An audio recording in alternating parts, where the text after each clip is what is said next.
Don't touch that dial. You're tuned in to the Dread Podcast Network. Welcome to Development Hell.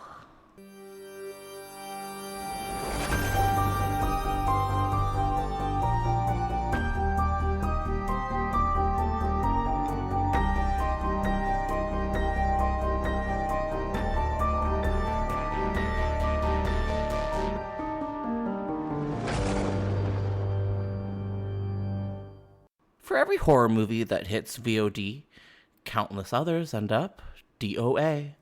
Development Hell is the podcast dedicated to unearthing these cursed horror productions. We're going to find out what went wrong, and then decide if these titles still stand a shot at the green light. I am your host, Josh Korngut. I am the managing editor of Dread Central. I am also a filmmaker in Toronto, Canada.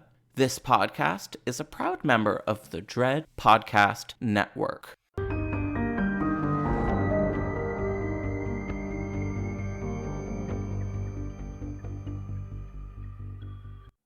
Hi, everybody, and welcome back to a brand new episode of Development Hell. Today, we're going to dive into a number of the unrealized versions of the creature from the Black Lagoon, but we're here to actually focus on Guillermo del Toro's unique journey with this franchise and IP. Today, we are joined by a very special guest, Terry Mesnard of Gaily Dreadful fame. Terry, how's it going? I'm doing really good, Josh. I'm excited to be here and chat about Guillermo del Toro and his journey. Yeah, because he's got a big journey. In fact, his journey continued on today. We'll get into that a little bit later. I just want to know what's going on with you in your world and like what kind of stuff are you working on right now? Geez, I'm real busy recently with like a lot of podcast recording because I'm also the co-host of Scarred for Life. And so that's kind of picking up steam recently with a lot of recordings. And then we're going to be, I don't know when this episode's dropping, but we're also going to be in San Francisco for the Unnamed Footage Festival. So I'm trying to get stuff prepped for that for when we're going to be gone. So it's a busy time. So for people that maybe don't know, what is that festival all about? What's their deal? Yeah, it's a found footage festival where I guess it focuses on found footage and screen life and pseudo documentary and anything that kind of falls within those umbrellas.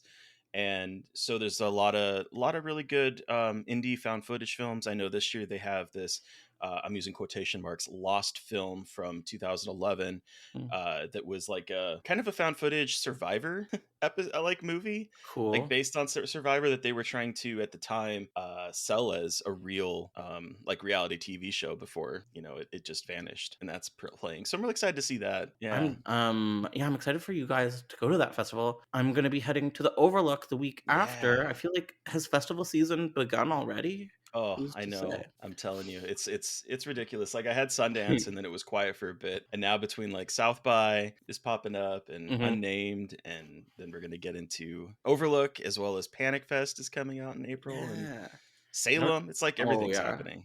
And don't even talk about the fall, because will we survive? And if we do, what will be left of us?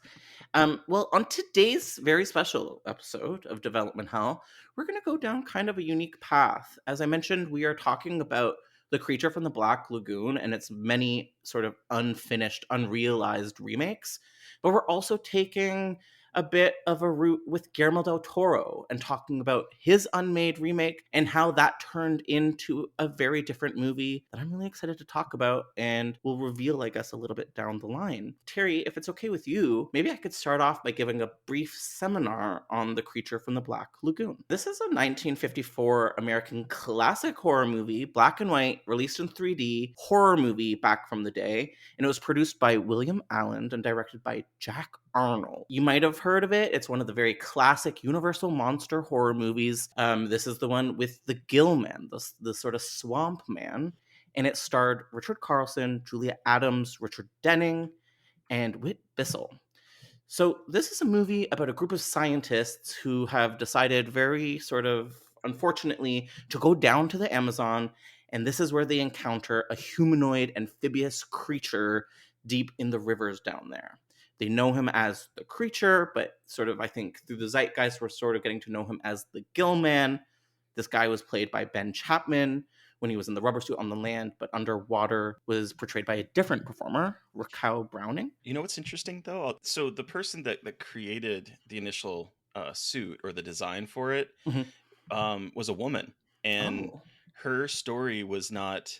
She was wiped clean from having anything to do with it. Like her cohort who was male took all the credit, and she sort of vanished from Hollywood. But there is this really interesting book out there by Mallory O'Meara called "The Lady from the Black Lagoon: Hollywood Monsters and the Lost Legacy of Millicent Patrick," who was the woman that created the suit initially. And it's a really good book. So I think if for fans that are interested in the creature, they should go check that out. Well, I guess we're still doing this to him in the industry, but back then it was really rough, just like complete erasure. Yeah, this production was filmed in 3D and originally projected by the polarized light method. In 1975, it was released into theaters yet again with the classic red and blue sunglasses and was finally dumped on home video in 1980 on both VHS and Beta. Now, this is something I didn't know, probably should have known, that there were 2 sequels to this. Was this something you were familiar with before today? Oh yeah. See, I was raised on Universal monster movies. My Oh. dad was a huge fan, and so that was my actual introduction to the genre. Was through Wow. Dracula, Frankenstein, all of those, but also Creature from the Black Lagoon. And funnily enough, my first encounter with this movie was a VHS that my dad had rented that ended up being the 3D version, and we didn't have glasses for it. Okay. And I think we watched for like 20 minutes and then just gave up because it was like red and the red and blue lines, you know? Yeah, oh yeah, it Yeah, had texture to it. sure did. I mean, that's hilarious. Yeah, I have yet to see these sequels. I'd love to. There was Revenge of the Creature in 1955, which I think was just a year later. And then Mhm. there was The Creature Walks Among Us in 1956, and I think that one was from a different director. Do you have memories of these? Like, do you remember how you felt about the sequels? I remember seeing them, and that's about it. I honestly do not remember them at all. Well, my first question for you, which you kind of touched on, is like, so yeah, when did you first encounter these movies? How old were you when you were introduced to this franchise and to this whole world? Oh boy, I must have been about 7 or 8, I think, when I saw the first movie for the first time. Hmm. And like I said, I was a huge fan of like the Universal monsters, so I had gone through all of them. And then what I honestly remember is the way that this character was utilized after then, particularly in like Monster Squad. Hmm. I was always like a big fan of Gilman, or the creature. And so yeah, I was just growing up, this was a repeat for me. This was a big one for me. Since you were like so involved with these movies growing up, I'm wondering like how did the creature rank among the monsters for you and your dad? So I think for both of us, it was actually kind of low when I was a kid. Hmm. Because my dad was more drawn to like Dracula, and I was more drawn to the Wolfman, and Nice. also Abbott and Costello's Oh, version when they met Frankenstein in one of their movies, yeah. and it had like all the monsters in it. Hmm. That was like the one that I would continually return to as a kid. So it was more of the horror comedy route. But yeah, this one as a kid ranked a little lower for me, but as an adult, it's easily my favorite. That's so interesting because I've visited, I think, most of the classic Universal monsters, but this is one I've never made time for. And I'm wondering, do you think that's common? Like, do you think in the zeitgeist of horror and classic horror that the Gillman is kind of like at the bottom of the ladder, that he kind of gets the shaft? I actually do because I think it was more towards the tail end of when the Universal was having its run, and so Creature was in the 1950s, whereas like Hmm. Dracula and them were decades earlier, Hmm. and so I do feel that by the time that was getting introduced, people were moving on to different things than the Universal monster area. So I do think that it probably was not as appreciated as much as some of the earlier ones. Hmm. Although it's a much better film than most of those original ones, if I'm being perfectly honest. Like the filmmaking behind it is top notch.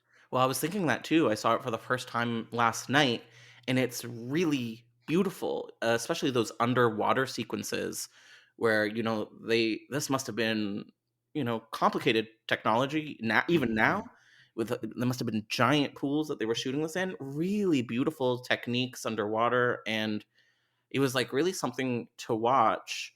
How was it on this revisit for you? Did it hold up? Oh, it exceeded my memories because it's been a long time since I've revisited a lot of the Universal monsters, in particular this one. So yeah, when I was watching it, I was astounded by the cinematography, particularly underwater, just the way it looked and the way I was thinking about the performances, because the guy that played Gilman was having to hold his breath for 2 to 4 minutes for Yeah. at a time, and it's just, you see that and you see what they're managing to create here. It's really spectacular for the time. It's really beautiful. And it starts off with some pretty cerebral storytelling where they start off at like the beginning of the formation of the planet, and they do it with some, I don't know, like very interesting techniques. Kind of I don't know if it's experimental, but it feels experimental when you watch Yeah. it. It's also an interesting start because it kind of Mhm. takes on a Christian mythology to it, but Uh-huh. also science, because it's like the Big Bang and billions of years and Yeah. evolution and all that stuff. But then there's also like God created heaven and earth, like, so it's like this Hmm. combination of religion and science that I was surprised to see, Well, honestly. then, did God create the creature? Like, was this on purpose? Was this a big accident? You have to wonder how he played into the whole thing. Do you think it's scary? Like, I know that it's a very different time to watch something like this, but can you imagine why this would have frightened people back in the 1950s? Absolutely, I do think now watching it, the music is a little too bombastic for me. Good word. There's like a refrain that continually happens whenever the creature's about to attack or does attack, and Mm. it just got it's a little excessive for me, as an adult. But yeah, I can absolutely see how this movie would terrify people. There's the first shot of the hand coming out of the Yeah. lagoon, reaching, and just the kind of, it looks really good. It's a man in a suit, but it looks really good, and Definitely. particularly for the 1950s, I would say that would absolutely be. I think it would be terrifying if I had saw this in movie theater I as a think kid. so too. And there was some Guillermo del Toro quote that I came across, but can't recall exactly what he was saying. But it was all about that hand. There is Hmm. something really frightening about the slow, sort of very on purpose, sort of steadiness of that hand coming out of the water. And for the first few attacks in the film, you basically only see the hand. You see the hand sort of attacking people in the head or in the face, which is a little silly, but you can imagine that really messed with people back in 1954. Well, it's the same thing that Steven Spielberg would use like 20 years later with Jaws, where it's like you don't really see what's happening until later on in the movie. You just see like quick shots of it. Yeah. And so I think that sort of not really giving you all of it allows your imagination to play with it. You see this arm and you're like, what the heck is that attached to? And so Uh-huh. I do think that this movie plays at that really well. Yeah, there's some I like that you brought up Jaws because there's some of those very tense scenes where or I think she is getting out of the water and you're just like, is she gonna is she gonna grab her foot? No, but you're on edge, worried about it the whole time. And it's Absolutely. tense. Very intense. And I was actually thinking as I was watching this that Jaws is indebted to this film. Oh, for sure. We get like the shot of her underwater where it's like almost the shark POV from Jaws. We get Hmm. moments like that where there's focus on when the ship's trying to escape at one point and there's branches down. There's the shot of like the winch that's breaking, and I'm like, okay, that's like the shark cage. Like there's a lot of like one for one shots that I think Steven Spielberg probably referenced when he was making this movie. Can I share with you one of my family stories that kind of reminded me of one of these moments earlier on? Please do. So my grandmother used to tell me the story when I was little. She was Indonesian and was raised on a tea plantation in Indonesia, which was on a river. And she told me the story like multiple times about one day her sister was on a riverboat and there was someone in a smaller boat next to her, sort of paddling along next to the larger boat, and he was staring at her. And she was like a young, beautiful woman. And I guess she was uncomfortable with being stared at. And she looked at the man and was like, "What are you looking at?" Like very dismissive, kind of rude. And her feet were over the edge. And he said something along the lines of, "Oh, I was just watching your feet because I forget what animal. There was like a crocodile, alligator, something large, like right underneath." Oh my. And she almost lost her toesies. And I think about that a lot. And this reminded me of that. Yeah, I started realizing recently as I've been watching TikToks that I have a fear of deep, dark water. And Okay. All right. so I think the idea of like you don't really know what's lurking just below that like Mm-hmm. surface level is really creepy, particularly for specific people. Now, because it's a film from the 1950s, there's going to be aspects of it that don't hold up, and there was definitely some racism that might be worth noting, and even like an accidental reflection on environmentalism. Is that something that you sort of also caught watching it? I don't think it was the point back then, but you kind of, it's hard to ignore it on watching it now. Yeah, absolutely. The fact that we have people of color being utilized in the way that they are, Yeah, and they're the ones that mostly get killed, right away. is Right away. yeah, it is definitely does not really pass that test about like black people or dark people or people of color getting killed and the white people living. Like this definitely does Yeah. not pass that idea. Although it is very, I would say it does touch on environmentalism in ways I was not expecting this movie, a movie from the 1950s, to do. Like how? Well, just the idea of this serene place, this creature, and yes, he's portrayed as like to them evil, but he is just living, he's minding his own business, and it is Mm-hmm. like the riverbed of civilization, and we are encroaching on it, and we want to take this creature and either kill it or take it back and study it and tear it apart. And so I think there is a slight critique of the way in which we kind of tear through nature that is Yeah. here. Well, they say pretty directly, like, if you look out at this river, this is exactly how it was, 500, 600 Mhm. years ago. And, by placing like a bunch of white colonizers down there and with, their weapons, and, they're going to come back and make a mess of the whole place. And yeah, there's something there that kind of leaves an icky feeling. I also was thinking that the scientist that finds the fossilized hand is not a very good scientist because he just cuts it off, and I'm I was like, thinking that no, too. I was like, oh my you're god, supposed to chip around that thing, sir. like you're really fucked up, and you're not. Were you even using gloves? No, No, you he's just just like ripped it out of the manhandling wall. it. It's just like, are you kidding me? I was so sure because I'd never seen it before that was like the future, and that like that hand was like going to be like the Oh, dead creature, and then we're gonna like go and find out what happened to him. But no, it's just his friend, I guess. this is his friend. He was probably pissed that he broke his friend's hand off. I mean, I would be. I'd be mad. I'd be mad. Also, what happened to your friend? And are there more friends? Probably. Maybe the sequels tackle all that. I don't remember Right. them tackling all that, but maybe. Maybe they do. I couldn't say. Um, so something that I've definitely am fascinated with, based on the conceit of this podcast, are all of the unmade follow-ups. And basically, we've never received one, even though there was like a good 10 of them in production since the 1980s. I'd like to touch base on a few of them before we head into the land of Guillermo del Toro. And I was Mhm. wondering if you would want to help me out with sort of giving a brief seminar on the first couple of failed reboots in the works.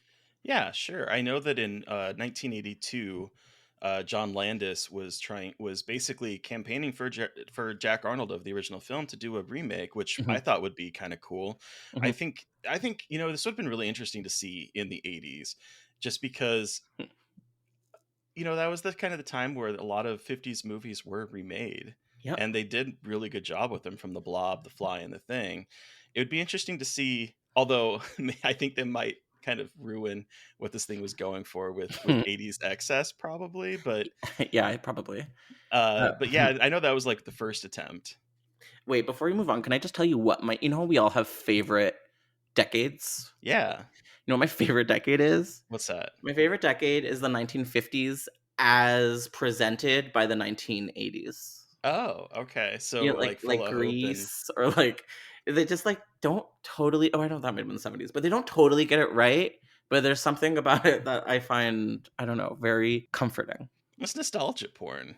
Oh yeah, big time. Like layers on layers. Layers on layers on layers. On layers. Okay, It's an interesting. onion. So they wanted the original director back. I'm okay with that. Yeah, it would have been interesting to see. So I know that the script was written by Neill. I believe that's how you pronounce his last name. Mhm. And he wrote the original script for Halloween 3. I don't think it's the one, correct me if I'm wrong, the one that went into production. But then he was removed from production after Dino De Laurentiis had the final cut of the film, and he wanted it to be much more violent and action-packed, which again, 80s excess, that makes sense, right? Mm-hmm. And his script involved two creatures, one that was destructive and the other calm. And I don't know, it would have been interesting to see, but I'm actually kind of glad this one did not get made when I start thinking about what they probably wanted to do with it. I just don't think bringing in the original guy from the 1950s was going to, I don't know. I guess the obvious answer is like do something fresh. I think it needed something. It needed sort of like a new take, and I'm not sure if that old, presumably white guy would have had it in him. Yeah, that's true. But I guess all the directors in the 1980s were also old white guys, but they were less old at the time. True. Okay, interesting. Why don't you give us the next one in line? Sure. So then 10 years later, John Carpenter was involved.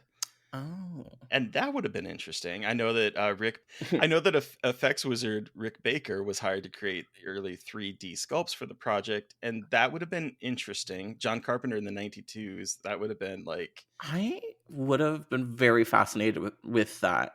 Yeah. I often get this franchise mixed up with the Swamp Thing universe. And I also sometimes get Wes Craven's like lesser titles get mixed up with John Carpenter's lesser titles. So I definitely would have been interested to see how like a John Carpenter 1992 Black Lagoon movie would hold up against something like Swamp Thing. Interesting. Huh. Would you have wanted this from John Carpenter? Would you have wanted to see his version of this? I mean, look, I like some of John Carpenter's movies, but as his career went on, I think he had more misses than hits. And of course, he tackled another classic 50s horror movie with The Thing and turned that on its head and created something really phenomenal. But what was that, like the really early 80s, or at least in the 80s? And this was, in a different era for John.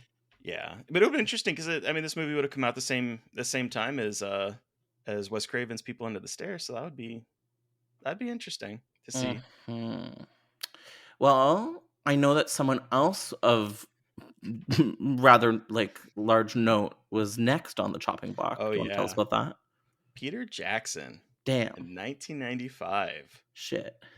And he wanted to develop King Kong instead, and he did. It took him another 10 years to do it? Yeah, I think so. Wow, I guess they were really preparing to give him the world well before Lord of the Rings. Yeah, I'm trying to think, because at that time in 1985, what had he...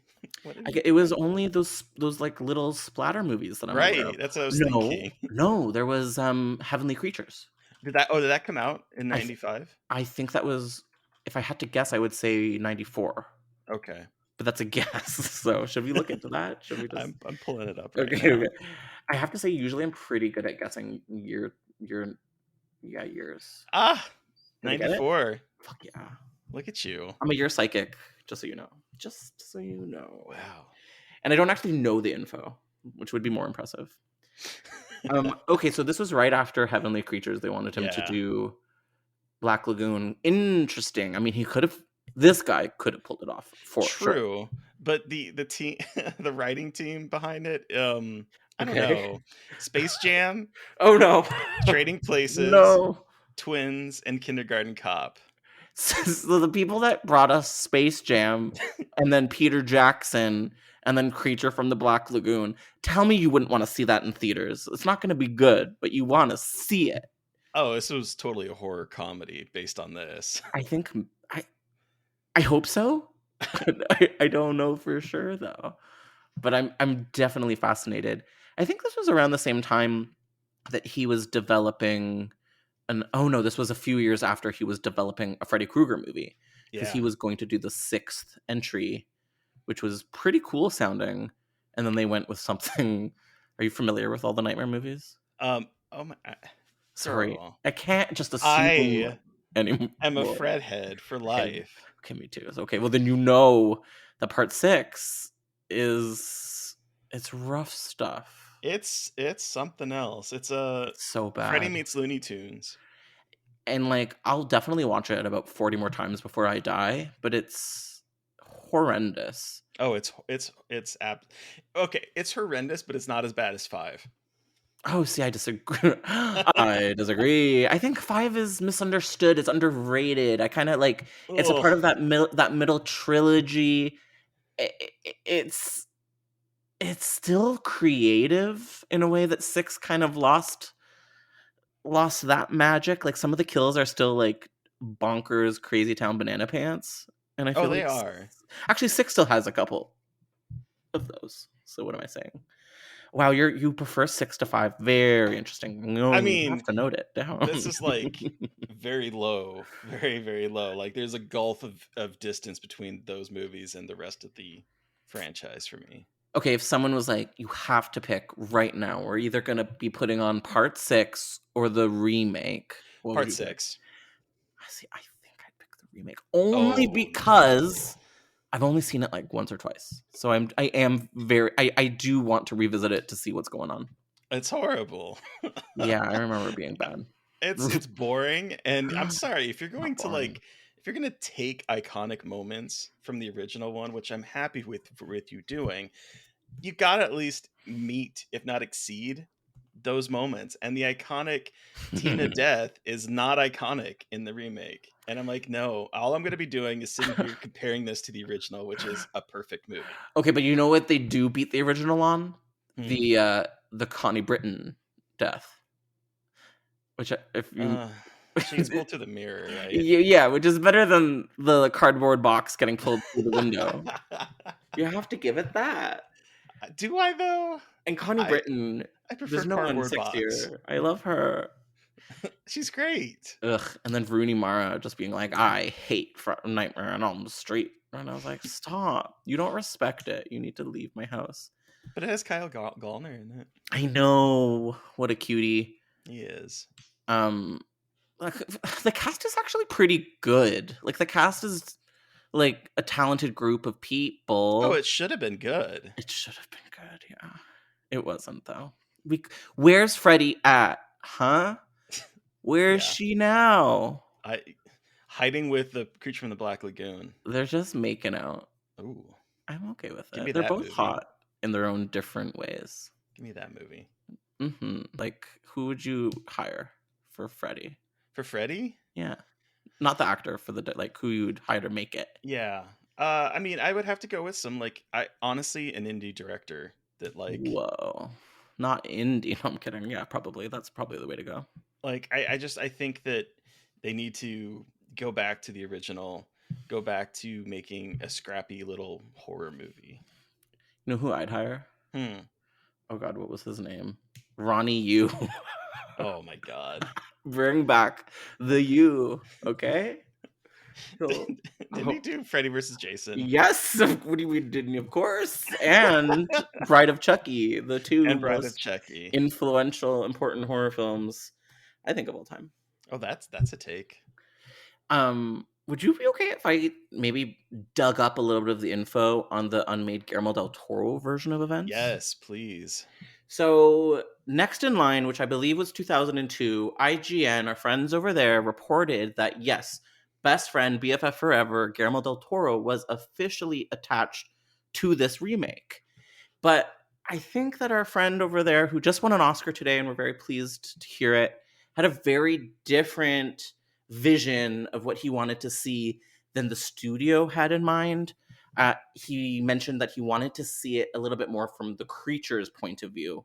And more interestingly, he wanted the romantic relationship between the woman and the creature to be a little bit more fruitful, a little bit more successful, I guess. And the studio said, "Who are you? What are you talking about? You are immediately fired." And so they let him go. And then they hired some Hollywood hack named Teddy Serafian. Does that sound right? Yeah, that sounds right. That's the best we're going to get. who wrote, are you ready, Terminator 3 Rise of the Machines, to write the script in 2003, and thank God that never happened. But yeah, so it never happened, and we just gave you guys a taste of a few of the many, many failed reincarnations of this film. And I think from here, we're going to sort of talk a little bit more about Guillermo del Toro and his relationship with the creature from the Black Lagoon, because he didn't really give up, and he would go on to make a movie that was his version of this trope or these stories. So Guillermo del Toro, Terry. Yes. Are you a fan? What's your relationship with GDT? Love him, would wage a war with him. Me too. For him. Me too. I would kill for him. I would. Yes, I would help him hide the body even. For sure. I love him so much. He really can't do anything wrong. My favorite movie from 2021 was Nightmare Alley, and I don't think anyone else feels that way. I fucking loved it so much. Did too. Did you? I feel like I'm so okay. Thank you. I'm love to hear that because I don't hear it enough. It's a very I one of the critiques that I have heard is that people were talking about how Guillermo del Toro is a little too romantic to do a noir. And while I kind of get where they're coming from, I don't find anything really romantic about that movie. In fact, I find it very dark. And I think there's like a warmth to the filmmaking behind it, but I think the story itself is just upsetting. Yeah, it's completely brutal. There's no light at the end of the tunnel, and it works. I think it works really well. And it's just so beautiful too. Everything he does is just like a spectacle, and I just want more of it when it's done. And I think that movie kind of got the shaft. I think it was underrated. And also because of when it got released, I think it was just when Omicron hit. So it was a big financial bust, which is just too bad. Do you have a favorite Guillermo del Toro movie or movies? Yeah, Pan's Labyrinth. Oh, well, that's such a good one. Do you remember like what your first encounter with that movie was like? Absolutely, I do. I remember. So I at the time, because like he was known for Mimic and Blade 2 and Hellboy. Those are the ones that I knew. The more Hollywood version of it, and I remember seeing those and being like, okay, these are okay. I don't see what everyone is like gaga for with this guy. And then I remember Pan's Labyrinth started getting a lot of press and a lot of awards buzz. And so I went to go see it in the movie theaters when it came out. And I remember just sitting there and being transported to this other world that was scary and romantic and deeply depressing. And I vividly remember just bawling in the movie theater when the movie was over. It affected me so much.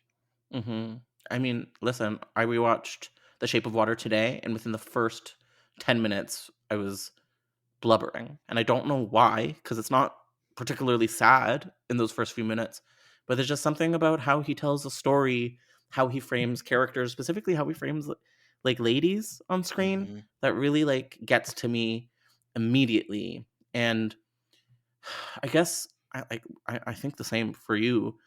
Horror is everything to me. Like, it's my number one passion in this world. And he has a way of getting into horror the exact way that is my preference, which is through a little bit of fantasy, a little bit through like the eyes of a child, a little bit through like the fantastic element. I know that he's a huge fan of Scary Stories to Tell in the Dark, like the original book series. And you can tell that he's a scary stories boy. Like, you can feel that in everything that he does. And I just really, I just relate to his tastes so much, like more than any other filmmaker. And so it feels really personal for me with these movies. His movies kind of bring me back to that childhood wonder. Yeah. And I think it's because he has a obvious love of fairy tales. And so all of his movies, I think most of, if not all of his movies are there's a fairy tale quality to it. And I think that maybe that, but I don't see that in Nightmare Alley. Maybe that's why it didn't strike the chord with a lot of people. But like every other movie of his comes across as almost like a fairy tale. And So it brings you back to that kind of being a kid reading Grimm's fairy tales or whatever fairy tales you were reading at the time, and that sort of sense of wonder that would come with it. So I do think that he is able to kind of tap into that childhood fear, childhood wonder, childhood joy and awe. Just he can't be beat. He can't be beat. It's really, really magical. I'm also a big fan of the Hellboy movies, which is not exactly my usual cup of tea, but the way that they sort of balance like the fun comic book world, but also like Lovecraftian horror at the same time is just, it's like you're not seeing anything like this anywhere else. And yeah, it's always like a treat when he makes a film. Did you see Pinocchio? I have actually not seen Pinocchio yet. I liked it. It definitely carries in that sense of like childhood horror a little bit in like a more wholesome way. Like there are a couple of characters that are kind of terrifying even though they're good. You know, the whole concept of like scary angels. I feel like he does that really well. I could see that. Yeah, absolutely.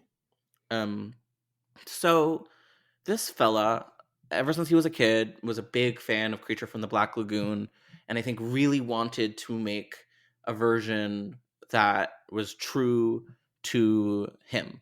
And even though the 2002 film kind of fell apart, he wasn't going to let that stop him. And by 2017, he delivered The Shape of Water. And according to Variety, and this was back in 2018, he got the idea for the film when he was at the age of 6.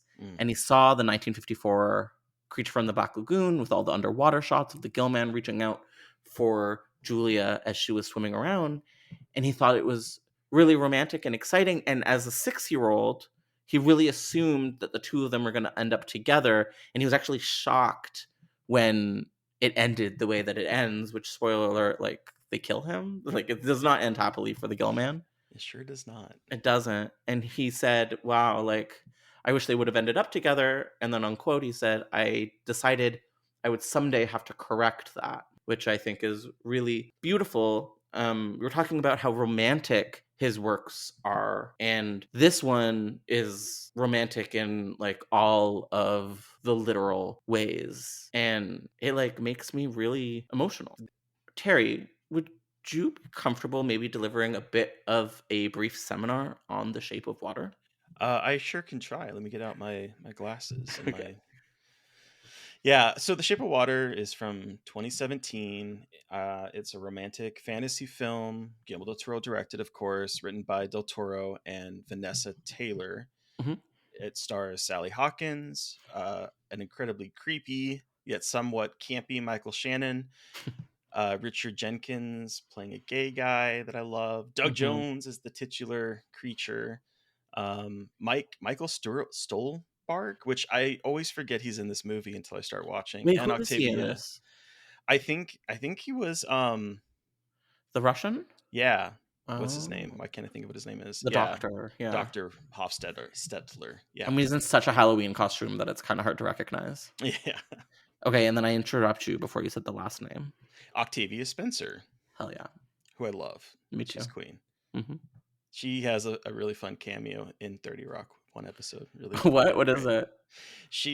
So Tracy Jordan gets into directing towards the end of the show, around I think in season 6 maybe, or season 7 actually, and he wants to do a story about Harriet Tubman, and so he hires Octavia Spencer to be to play Harriet Tubman, and she turns out to be basically a walking Tracy, doing everything that Tracy would do, just like leaving with her like posse and being a complete ass.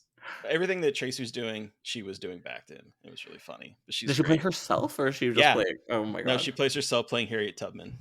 She makes a very small. I have to just make sure it's actually her. Yes, it is her. Okay, do you know which Halloween movie she's in? She was in a Halloween movie. Can you guess what Halloween movie Octavia Spencer is in? No. Which one? I can't. She is in Rob Zombie's Halloween 2. She plays a nurse that gets terribly murdered. Okay, I've not seen that one. You haven't seen Rob Zombie's Halloween 2? No, because I hated the first one. Oh, it's horrible. But I'm sure you've heard the internet pretend that they like the second one more. People do say they like the second one more. They say it. I actually personally think I like the second one more too, but like it's like saying I like something more than I like the flies on the shit more than the yeah, shit. it's like okay. I guess that's true. It's like I hate beets, so like I like mashed potatoes more than beets, but I don't love mashed potatoes. You don't love mashed potatoes? I do. It's a horrible, horrible example because I fucking love mashed potatoes. But I thought maybe people would like just go with it because they're kind of gross looking. Like I thought I could get away with it because I couldn't think of anything else. I do find mashed potatoes and beets often are in the same meal. Is that true for you? It is in my family. I don't actually think I've ever had a beet. Oh, really? And maybe it's like a Eastern European Jewish thing. But like you have schnitzel, you have mashed potatoes, and you have beets, and they're like, eat it. And I'm like, oh God, I can't. I won't do it. Wait, okay, so where were we? So Octavia Spencer's in this. Love to see it. What did you think of her performance in this film? I thought she was good. It kind of was channeling like The Help maybe a little bit. So like I don't know, but I thought she was fun. Yeah. I didn't think it really gave her that whole lot to do. So for people that maybe don't remember, what was The Shape of Water about? Oh yeah, so set in 1962 in Baltimore, Maryland. It follows a mute custodian, that's one played by Sally Hawkins, at a high security laboratory, and they have captured the humanoid amphibian creature, not the Gill Man, although really this could be a sequel to Creature from the Black Lagoon in an alternate universe where Mark and Dave end up kissing and then taking the creature with them. They kissed for sure. Absolutely. Sorry. That tent. They're just who's the top though? Oh, I think is it the blonde? The blonde is Mark, right? And the he's the guy in charge. I think Mark's in charge. Okay. So I think he'd be a bossy bottom. Yeah, for sure, 100%. He just had that kind of rude energy. Yeah. The men in that movie, sorry to like interrupt, but were so naked. Oh, they were wearing the shortest shorts possible, and they were shirtless. Yeah, the whole time. And I was like, I guess people didn't care that men were naked. I guess we still don't. It looked virile. Yeah, it's a perfect word for it. So interesting how you can have like nude male sexuality, but like the lady bathing suit was like a snow jacket. It was huge. Right. But the boobs were pointy, so that's something. Right? Yeah, love pointy boobs. They were boobs. Okay, cool. Yeah, so Sally Hawkins's Elisa falls in love with the amphibian creature and decides to help him escape. This movie was filmed in Ontario, Canada, from August to November of 2016. Sweet. And then it was screened as part of the main competition at the Venice International Film Festival in August of 2017. It was awarded the Golden Lion, and then it screened at TIFF. Sick. And then, it was playing in limited release in two theaters in New York City. And I remember when that was happening, and I just like, come to Nebraska. I want to see this movie. And it took forever for it to finally get to me. Oh, it didn't, because it went in wide release, right? It did. But it did. Not but right like, away. Yeah. So it was like, I mean, because you'd hear about this movie from Venice, and then, TIFF, and then it was like in New York at the beginning of December. And by that time, I'm just like, I want this movie now. And it was almost a month later, I think, like right before Christmas when it opened wide. I never got to say what my favorite Guillermo movies are.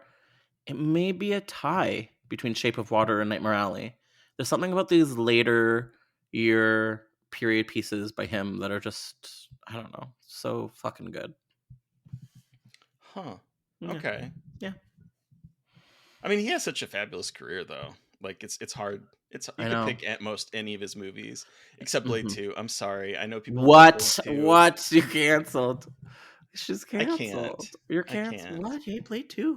Where did that come from? That was so violent and hateful. The CG in it is just so horrible. Yeah, it's not good CG, but it's just such a fun movie. Fair enough. It's funny, for a man that is such a king of genre and king of horror, he's really not delivered very many horror movies. No. Like, is there like what, 2 proper, maybe 3 proper horror movies? Because there's The Devil's Backbone, right? there's Crimson Peak, which is arguable, and then there's Blade 2, which is arguable. I mean, Is that it? Like, okay, I personally will say Pan's Labyrinth is a horror movie. I know people will fight me on that one, no, but I I respect it. I say it's a horror movie. Listen, I'm one of those people that anything can be horror. I'm with you on that, Yeah. but at the same time, it's not a horror movie. It is a horror movie. Oh yeah, you're right. I can't say that it's not. No. I'm being a silly girl. But like, Mimic they're as still well. they're not. There's truly only one like pure baseline, like no other subgenre. It's a horror movie from this guy who is perceived to be kind of king of the genre. Yeah. So, I would have loved to have seen him get involved with the Silent Hill video game he was going to be working on. God, we've done a full episode on that. It's I think our only video game episode was on that fucking game, which is the most horrible cancel thing that they could have ever done. So, and then they took it off of the network too, so you can't even play it anymore. I know. Is it back? Did I hear that? No. Like, no. Okay. It's not. It is maybe the scariest game I've ever played. We're talking about PT, the playable trailer for Silent Hills, the Guillermo del Toro unmade sequel. And I once called it Guillermo del Toro's Silent Hills, and I've never had the audience be so mad at me because it's not his. It's Hideo. It's Hideo Kojima. Yeah, it's his. It's his. Yeah. He's first and foremost. So I know that now. Okay, I've always known, but I will respect that now. Do you remember the trailer? There was like there was no game footage in it, but it was just like the most fucked up, like nasty, insane trailer for the game that they released back in the day. Yeah, I do. And I was like, I want this so bad. Why? And well, we're getting new Silent Hill, and they look good. Yeah, we'll see. I know. Which of the new?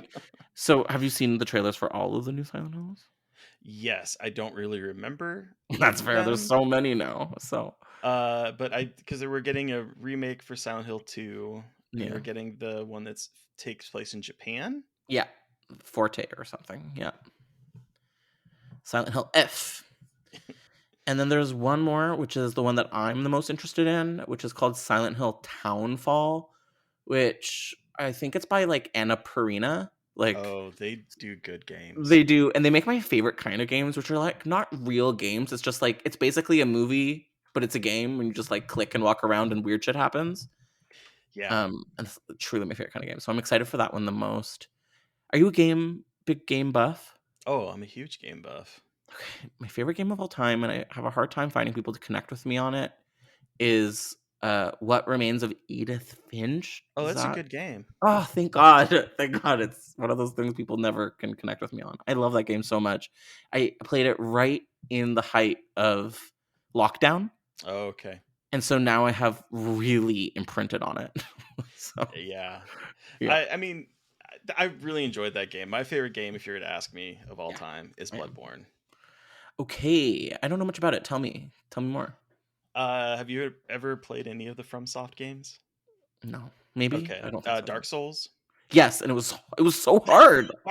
What the fuck? So this is like Dark Souls, except that instead of blocking, you do a lot of dodging, and you're basically hunting monsters in a fantastical take on like Victorian England. Cool. Called Yarnum, and it's cosmic horror. There's giant evil gods that have been buried under the ground from falling from the sky. They take the blood of them to do healing that ends up turning people into beasts. It's like bringing in Universal monster movies. It's bringing in Lovecraftian eldritch gods. It's bringing in everything I love, gothic. It's great. And then it's really, really fucking hard. Cool. Okay, maybe I'll find that. I wonder, this is maybe the gayest thing I'll say today. I wonder if it's on Switch. It's not. It's a PlayStation only game. Why is there nothing on Switch? It's the only thing I want to play stuff on. Interesting. Okay, can I tell you what my actual favorite video game is of all time? Yeah, please do. American McGee's Alice. is my Oh. favorite video game of all time, and it's actually why I started this podcast. I'm so sorry, everyone at home. You've heard this so many times, but yeah, I was obsessed with. They were going to make a film. Wes Craven was Mhm. going to direct a film, and it was like a scary version of Alice in Wonderland. And then Sarah Michelle Gellar got involved, and my little grade 8 brain was like, I can't wait. And then it never happened. Yep. And I guess I didn't realize back then that like more movies don't get made than actually get made. And my obsession with Development Hell kind of spawned from there. Yeah, I can see that. So back to The Shape of Water. How do you feel about this being like this new vision of the creature? Does this feel like it could be canon for the creature from the Black Lagoon? Does it feel like a totally different thing? Like, where does it line up in the legacy of the creature of the Black Lagoon?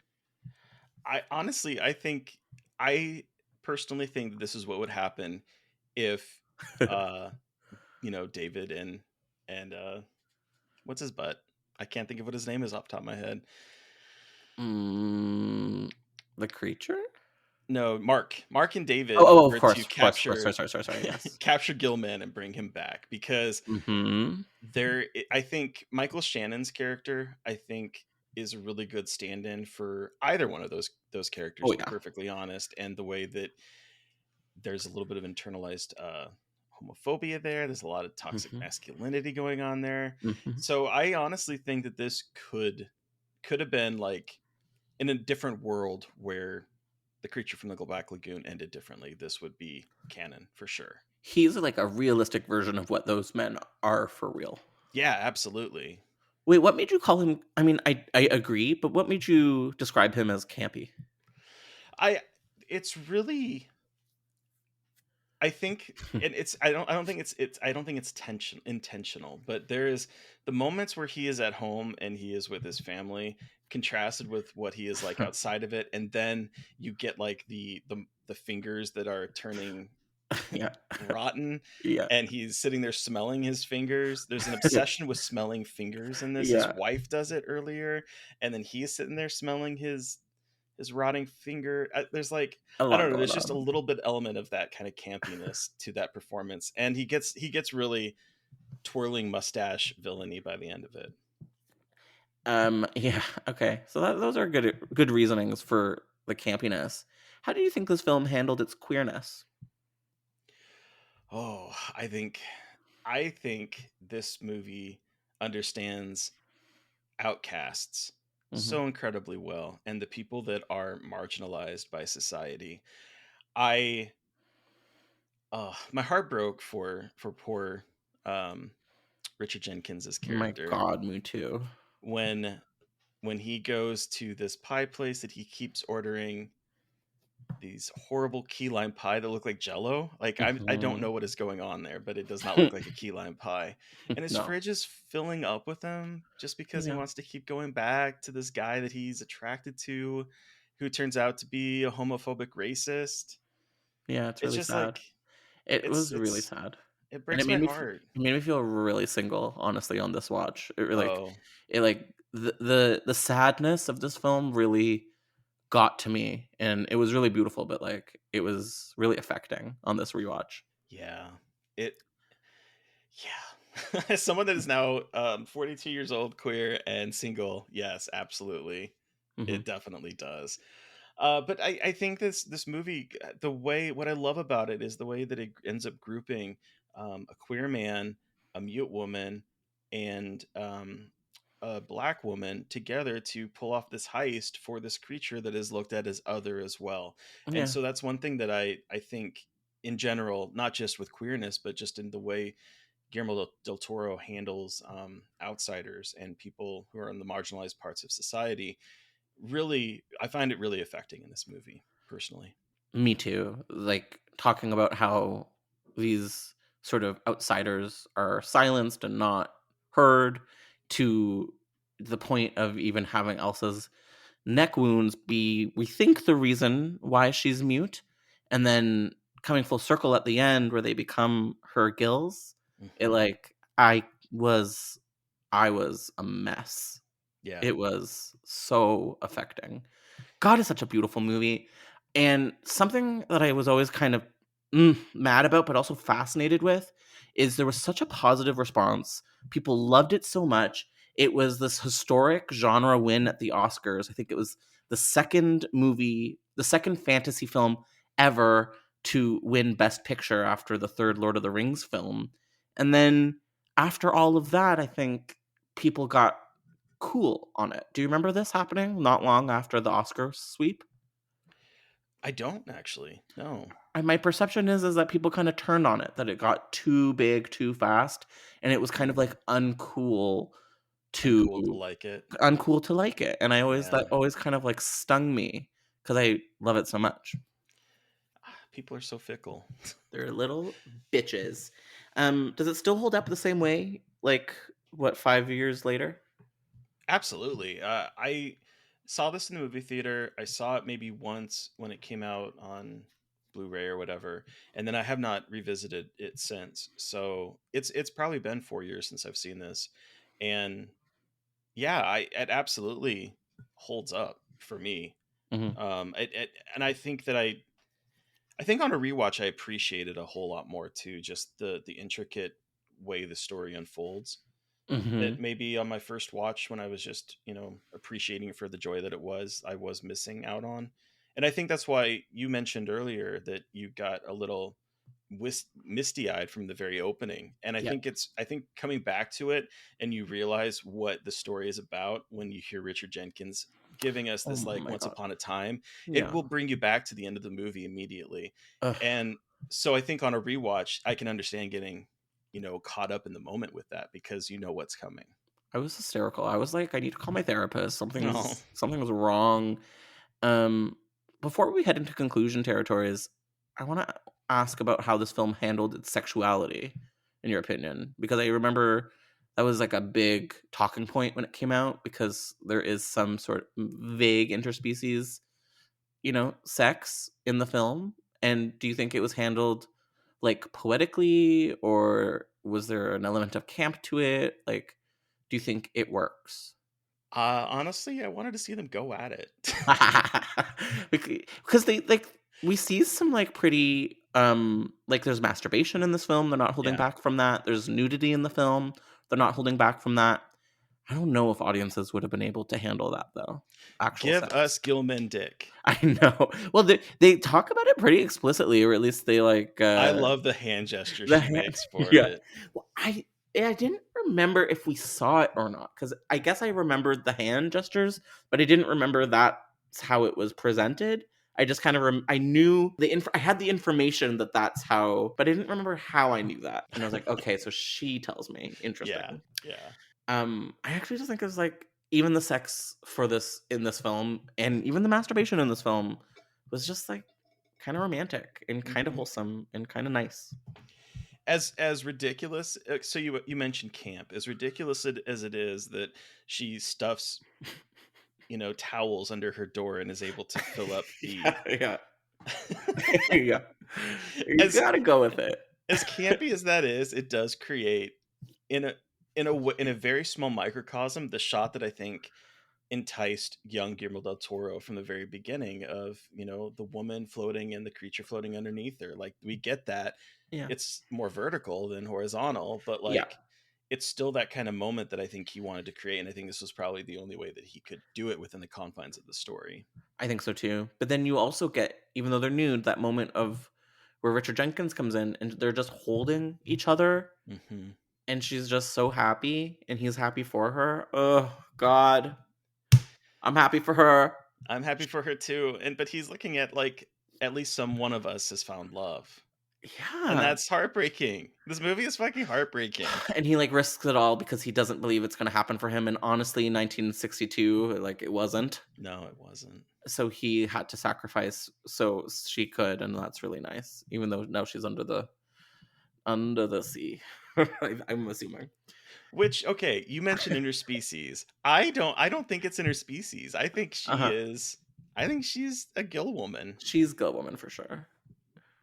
She's Bride. That was one thing that like all my coworkers would be like, "You saw that movie?" And I was like, "Yeah." And like, "Isn't that the monster fucking movie?" Like, yeah, it is actually. Yeah. See, I think What's wrong it is. with that. Well, that's how I feel, that there's nothing wrong with it, but you're right. He is humanoid and she is fishoid, but there's a bridge between the two, and I'm okay with it. I'm okay with it It's too. consensual. Listen, this you're talking to someone that was like, yeah, I would date the predator from Fishman? Prey. Who from Prey? The predator. Oh, the predator from Prey. I was like, I guess that makes the most sense. I don't know if I would. I found the bone mask to be really gross. It was really icky. But I feel you. It was the hottest of all the predators. So yeah. Yeah. Well, the guy that was playing him was hot too. Holy I don't know cow. if I've ever seen what the guy looks like. I'll send it to you once we're done with this. He's a very attractive man. Okay, I'm excited to see. But that was a good movie too. And even though he is kind of an animal, he's intelligent enough to give consent, and so everything's fine. Exactly. Everything's fine. I guess on that note, Terry, where can you be found on the internet? You can find me on Twitter, as long as it's still existing, at Gaily Dreadful, as well as on Instagram. And if you want to listen to us talk to people about a movie that traumatized them as a child, including host of this show, Josh Fortgut, go listen to Scarred for Life at Scarred Podcast on Twitter as well. Yeah, it's the best. Well, thank you for chatting with me today.